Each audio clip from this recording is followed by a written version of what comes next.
Hey guys, today I am going to show you how to use text-to-speech. First you have to download Vidopad video editor to make it easier. Install it, then open it.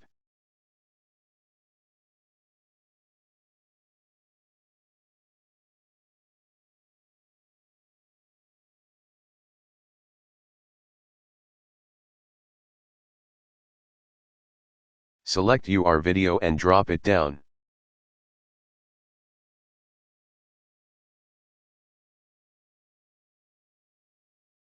Follow my steps correctly.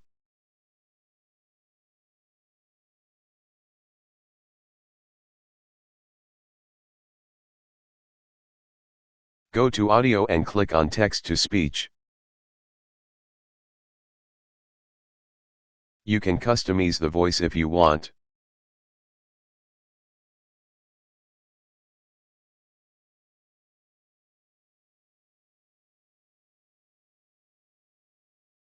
Then type your desired text and click on Synthesize.